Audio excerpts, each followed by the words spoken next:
வணக்கம் குழந்தைகளே. இன்று நான் சொல்லப்போகும் கதை ஹரிச்சந்திரன் என்ற ஒரு மகாராஜாவை பற்றி. இந்த ஹரிச்சந்திரன் என்ற ராஜா கோசல நாட்டை ஆண்டு வந்தான். இவன் குணாதிசயத்தில் மிகவும் நேர்மையானவன். பொய் என்பதே அவன் வாயிலிருந்து வராது. அவ்வளவு நேர்மையாக அரசாட்சி செய்து கொண்டு வாழ்ந்து வந்தான். நாட்டில் உள்ள மக்களும் மிகவும் சந்தோஷத்துடன் எந்த குறையும் இல்லாமல் வாழ்ந்து வந்தனர். இவர்கள் இப்படி இருக்கையில் விஸ்வாமித்திரருக்கும் வசிஷ்டர் என்ற ரிஷிக்கும் இடையே ஒரு பேச்சுவார்த்தை தொடங்கியது.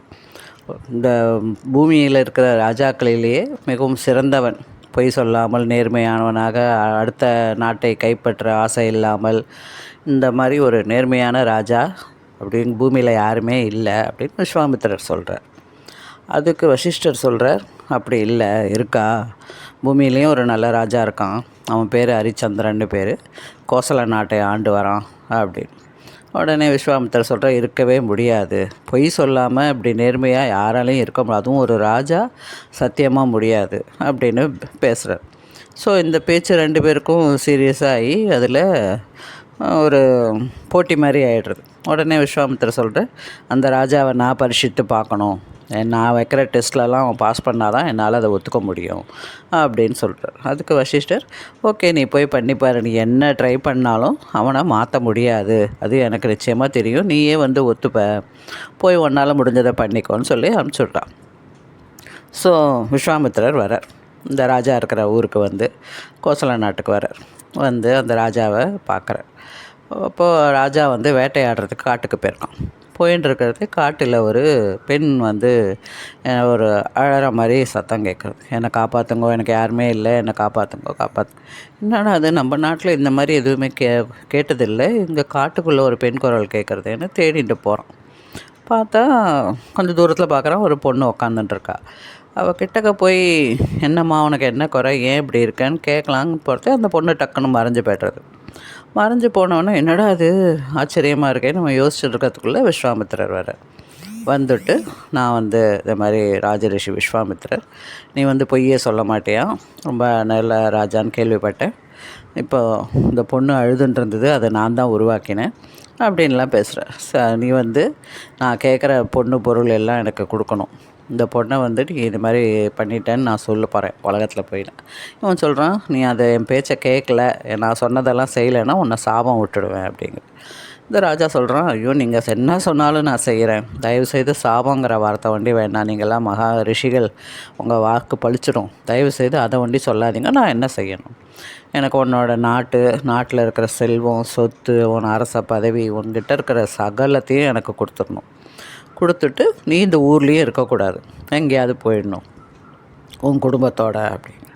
உடனே ஹரிச்சந்திரன் சொல்கிறார், அவ்வளோதானே, இது எனக்கு ரொம்ப சந்தோஷம், நான் வந்து இதெல்லாம் தரத்துக்கு எப்போதுமே ரெடியாக தான் இருக்கேன், தாராளமாக நீங்கள் வாங்கிக்கலாம், உங்களுக்கு நான் எல்லாத்தையும் கொடுத்துட்றேன் சொல்லிவிட்டு பேலஸ்க்கு போய் அந்த ராஜரிஷியும் அழைச்சின்னு போகிறோம். போயிட்டு ஜனங்கக்கிட்ட, அவன் மந்திரி வாக்கிட்டலாம் சொல்கிறான், இதை மாதிரி இவருக்கு வாக்கு கொடுத்துட்டு, இனிமேல் இவர் தான் இந்த நாட்டுக்கு ராஜா, அவர் சொல்படி கேட்டு நடங்கோ, நான் இந்த ஊரை விட்டு போகிறேன் அப்படின்னு. ஜனங்கள்லாம் ரொம்ப வருத்தப்படுறா, என்னது ராஜா இப்படி ஒரு வாக்கை கொடுத்துட்டாரே, அவ்வளோ நல்ல ராஜா, இது மாதிரி கிடைக்குமான்னு எல்லாம் ஜனங்கள்லாம் ரொம்ப வருத்தப்படுறான். அப்புறம் ஒய்ஃபுக்கிட்ட, அவருக்கு ஒரு சபர்மத்தின்னு ஒரு ஒய்ஃபு, ஒரு புள்ள ரோஹிதன்னு ஒரு புள்ள இருக்கான், வாங்க நம்ம போகலாம்.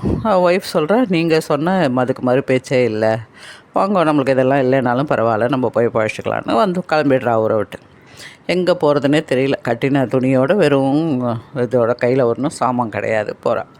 அப்போ ஹரிச்சந்திரன் சொல்கிறான், நமக்கு பிழைக்கிறதுக்கு இடம் வந்து பார்த்தோன்னா காசி தான், நம்ம அங்கே போகலாம் அப்படின்னு.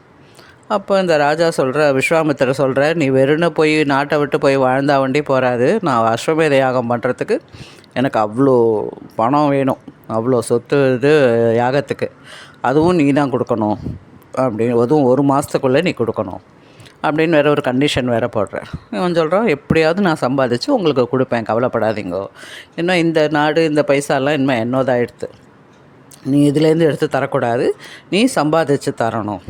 சரி, நான் அப்படியே பண்ணுறேன் ரிஷின்னு சொல்லிவிட்டு 1 மாதம் அவகாசம் வாங்கிட்டு காசிக்கு போகிறான். காசியில் போய் என்ன பண்ணுறதுன்னு தெரியல, அடுத்த வேளை சாப்பாட்டுக்கே வழி இல்லை, பிச்சை எடுத்து தான் போய் அன்னச்சத்திரத்துலலாம் நின்று அந்த மாதிரி ஏதோ வயிற்று சாப்பாடு சாப்பிட்டுருக்கா. அப்போது ஒய்ஃப் சொல்கிறா, இந்த மாதிரி நம்ம இவ்வளோ கஷ்டப்படுறோமே, பணம் வேணும் நமக்கு, அந்த இவருக்கு வேறு வாக்கு கொடுத்துருக்கோம், நீங்கள் ஒன்று பண்ணுங்கோ. அந்த காலத்தில் சந்தையில் மார்க்கெட் பிளேஸ்ன்னு சொல்லுவாள், சந்தைன்னு. அதில் வந்து என்ன வேணால் விற்கலாம். மனுஷாலே விற்பா, அடிமைகளாக விற்பா, யாராவது பணக்கார வாங்கின்னு போவா. அந்த மாதிரி என்னை விற்றுடு, என்னை விற்றேன்னா நான் வீட்டுக்கார நான் படிக்க வேலைக்கார பொண்ணாக போயிடுவேன், அதில் உனக்கு பணம் வரும், அதை அந்த ரிஷிக்கிட்ட கொடுக்கலாம். உடனே இவரும் யோசிச்சு பார்ப்பார், ஆமாம் இது கூட நல்ல ஐடியா தான், சரி வான்ட்டு மார்க்கெட் பிளேஸ் கேஷன் போய்ட்டு இந்த பொண்ணை நான் விற்க போகிறேன், யாருக்கு வேணுமோ வீட்டு வேலைக்கு கேஷன் போகலாங்கிற மாதிரி ஏலம் விடுறாரு.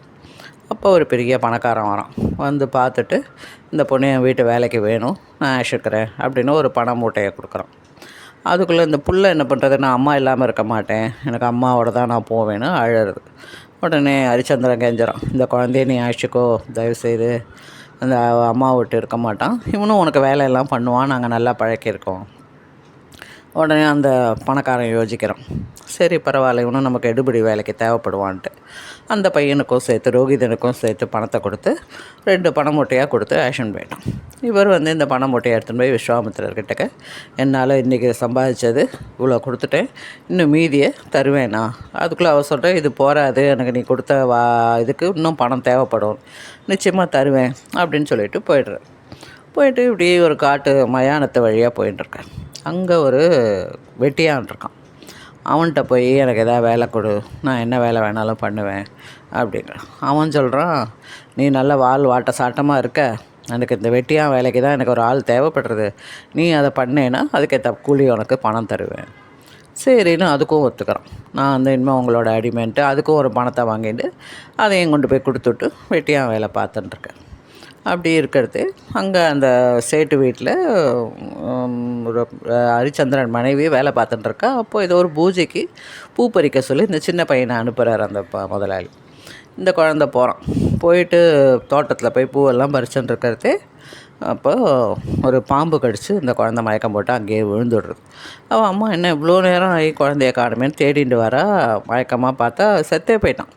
அடாடான்னு அந்த முதலாளிக்கிட்ட போய் கேட்குறா, இந்த மாதிரி ஆகிடுத்து, என் குழந்தைக்கு தயவுசெய்து காப்பாற்றுங்க, இவனை நான் போய் அடக்கம் பண்ணுறதுக்கு என்கிட்ட ஒரு சல்லி காசு கிடையாது, தயவுசெய்து அதுக்கு பணம் கொடுங்கோ, நான் கொண்டு போய் இவனை இது பண்ணணும்னா அந்த முதலாளி சொல்கிறான், அதெல்லாம் என்கிட்ட ஒன்றும் தர முடியாது, நீ எடுத்துன்னு போ, இடத்த காலி பண்ணுன்ட்டு அவன் திட்டி அனுப்பிச்சுட்றான். அந்த குழந்தைய கையில் தூக்கிட்டு மயானத்துக்கு வரா. வந்து வெட்டியான்கிட்ட கேட்குறான், இந்த குழந்தை உடலை அடக்கம் பண்ணணும்னு. அவன் சொல்கிறான், இல்லை இதுக்கான பணத்தை நீ கூலி கொடுத்தா தான் பண்ண முடியும், என்னோடய முதலாளி வந்து ஃப்ரீயாக எதுவும் பண்ணக்கூடாதுன்னு சொல்லியிருக்க, நீ போய் பணத்தை எடுத்துன்னு வா அப்படி 2 பேரும் பேசிகிட்டு இருக்கிறது. அப்போ இந்த வெட்டியான் சொல்கிறான், உன் கழுத்தில் தாலி இருக்குல்ல, அதை போய் அடகு வச்சு கொண்டு வான்னு. அப்போ அவளுக்கு ஷாக்காக இருது, நம்ம கழுத்தில் இருக்கிற தாலி அவளுக்கு ஒரு வரம் மாதிரி, அது யார் கண்ணுக்கும் தெரியாது. ஹரிச்சந்திரன் உன்னை கல்யாணம் பண்ணின்னு கணவன் கட்டணும், அவனுக்கு கண்ணு கொண்டு தான் நீ இது தெரியுங்கிற மாதிரி முன்னாடியே அவளுக்கு உண்டு. அப்போ அவள் யோசிக்கிறா, ஆஹா இந்த மாதிரி இவர் கண்ணுக்கு தெரிஞ்சதுன்னா அப்போ இவர் நிச்சயம் நம்ம ஹஸ்பண்டாக தான் இருக்கணும், நீங்கள் யார் அப்படின்னு கேட்குறா. அப்போ தான் ஹரிச்சந்திரனுக்கும் புரியுறது, ஆஹா இவன் நம்மளோட ஒய்ஃப்னு. 2 பேரும் இந்த மாதிரி வேலை பண்ணி இப்படி இந்த நிலைமையில் சந்திக்கிறோமேனு வருத்தப்படுறான். அப்போது அவன் ஹரிச்சந்திரன் சொல்கிறான், இல்லைம்மா இது என் பிள்ளையே ஆனாலும் நான் இதை ஃப்ரீயாக அடக்கம் பண்ண மாட்டேன், நீ போய் பணம் எடுத்துகிட்டு எப்படியாவது அதுக்கு வேணுங்கிற பணத்தை கொண்டு கொடுத்தா தான் பண்ண முடியும் அப்படின்னு சொல்லின்னு இருக்கிறது. அங்கேருந்து அவள் சொல்கிறா, நான் எங்கே போவேன் அப்படின்னு அவளும் அழுதுன்ட்ருக்கா. அப்போ விஸ்வாமித்திரர் வந்துட்டு, ஹரிச்சந்திரா இந்த நிலைமையிலையும் நீ இவ்வளோ பொய் சொல்லாமல் உன்னோட டியூட்டியில் இவ்வளோ கராராக நீ இருக்கிறது எனக்கு ரொம்ப ஆச்சரியத்தை கொடுக்கறது, இது அவ்வளோ சோதனையும் நான் தான் பண்ணேன் உனக்கு, ஆக்சுவலாக உன்னோட புள்ள சாகலை, இதோ எழுந்து வருவான் பாருன்னு சொல்லி இது பண்ணுற குழந்தை முழிச்சுட்டு எழுந்து வரான். அப்புறம் ஒய்ஃபையும் காப்பாற்றுறார். இதெல்லாம் வந்து எனக்கும் சிஸ்டருக்கும் நடந்த வாக்குவாதத்தில் நீ நிஜமாகவே அப்படி உண்மையை கடைபிடிக்கிறோன்னா பொய் பேச மாட்டியான்னு எனக்கு தெரிஞ்சுக்க தான் நான் பண்ணினேன், என்னை மன்னிச்சிடு, இனிமேல் இந்த நாடு உன்னோட சொத்து சுகம் எல்லாம் உனக்கு தான், நான் உன்னை ஒத்துக்கிறேன், இன்று முதல் யாரும் பொய் பேசாதவா யாராவது இருந்தால் உலகத்தில் இந்த பூமி உள்ள அளவும் அவளை வந்து ஹரிச்சந்திரனோட ஒண்டி தான் ஒப்பிட்டு பேசுவா. இன்றைக்கும் நம்ம வழக்கத்தில் என்ன சொல்கிறோம், யாராவது பொய் சொல்கிறது இல்லைன்னா ஆமாண்டா இவன் பெரிய ஹரிச்சந்திரன் அப்படின்னு தான் நம்மளும் சொல்கிறோம். அந்த உண்மைங்கிறதுக்கு நிரூபணமே ஹரிச்சந்திரன் மகாராஜா தான் அப்படின்னு சொல்லி உலகம் இன்னி முதலில் ஒன்றை கொண்டாடும்.